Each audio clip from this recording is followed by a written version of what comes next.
Hello out there. Today I'm going to be talking about touring tips for touring performing musicians. I'm out here on a beautiful run in the springtime. Feels great to be outdoors. And we're in full festival touring season now for musicians. So everybody's gearing up for all the big festivals and going out on the road for a couple weeks at a time, and just seeing old friends all over the country and really doing it, right? Everybody's gearing up for it. So I should give you some background information just in case this is the first time you've ever watched one of my videos and are wondering who the heck is this Kevro guy. I'm a professional musician. I've been playing, recording, and touring music since I was about 17 years old, and now I'm 48, so that's 31 years of touring and recording and making music. It's been a wild ride, I'm sure you can imagine. Lots of ups and downs throughout that whole story, right? But right now, I just put together a new band, a touring band called Kevro and Friends. I'm having so much fun with it, just doing regional touring, right? So I live in Western New York, Jamestown, New York. It's about an hour and a half below Buffalo, New York. And we're right in between the cities of Buffalo, Cleveland, Pittsburgh, Ithaca, so right in between New York, Ohio, and Pennsylvania. That's kind of the regional touring run that my band and my bands have done in the past 30 years. My second band, Big Like Emma, we toured much more than that, almost all over the country, and that was a full-time gig at the times, and that lasted for me about 10 years. But this new band, we've just gotten out on the road, right? And we're starting to really play. So here, I'm gonna come over here. So I've just gotten into the touring lifestyle again and what it means. And I'm trying to mentally prepare for doing lots more shows. And the things that I'm remembering are there's two things that I want to talk about specifically in this video.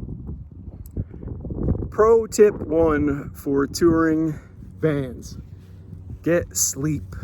Sleep is one of the hardest things about touring because you're in a different city every night and you never know what emotional state you're going to be in by the time you hit your bed, depending on how good the gigs go and how much turmoil and survival you've had to outlast throughout the day. And then, of course, you throw in all the other factors of the road, whether it be drinking or partying or late night hours. Sometimes you don't go to bed until 3 or 4 in the morning. So yeah, get sleep. It's like it reminds me of when I was on the tour bus with Big Like Emma, we would always think it's really just 3 things touring: sleeping, eating, and playing, right? That's all you're really concerned with, because every day something terrible happens, like the tire blows out on the van, or the gig gets canceled, or they just don't pay you, or equipment blows up during the show, or something is gonna go wrong. So by the time you get to sleeping, you're like, man, I've got like 4 hours before we have to wake up and drive again. I have to sleep.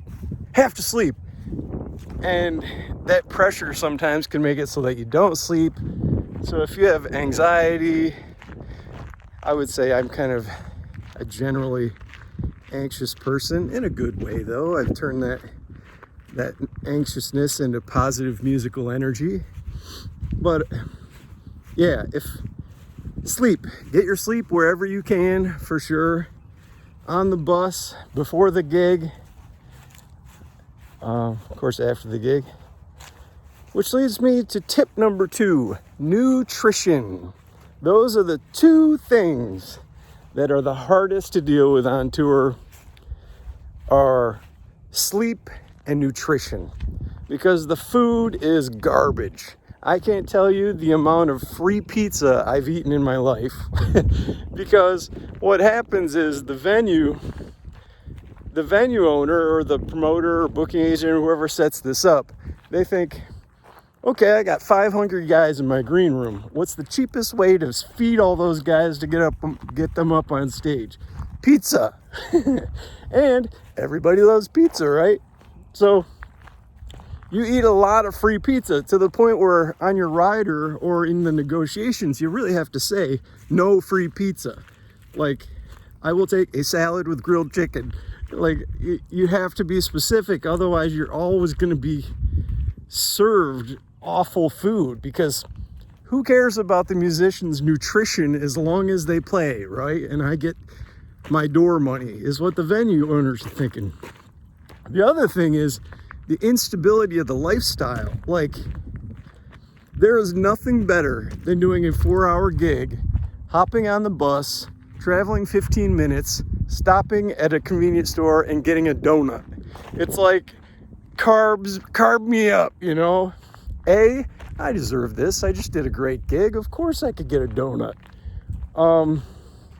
B, you've expended all your energy, so you really do feel like you want to get carbs in your system. When the truth of the matter is, you should just go to bed. Yeah, but donuts, and so it's the access. Like, while you're on a tour bus, your life is stopping at gas stations and fast food restaurants, and it's really hard to have healthy, nutritious meals on the road because you just don't have access to that type of food. So for that, I usually bring a cooler. I mean, I've had a cooler with me on every tours for the last 20 years probably. And in that cooler, I have celery, carrots, bottled water, maybe apples, bananas, you know, healthy snacks, nuts, almonds, macadamia nuts, pecans, like whatever healthy food that you live on, bring it with you, and lots of it, because you'll eat it all up in like 2 days. So yeah, those are just my 2 touring tips. This is a new video series I'm doing. So all this year I'm going to be making touring for professional musicians, tips for the road, and whatever else I can think of, like music business stuff, just life as a musician. So if this is your first video, definitely please subscribe to my channel. I'm going to be talking a lot more music business stuff. And talk to you later. Bye.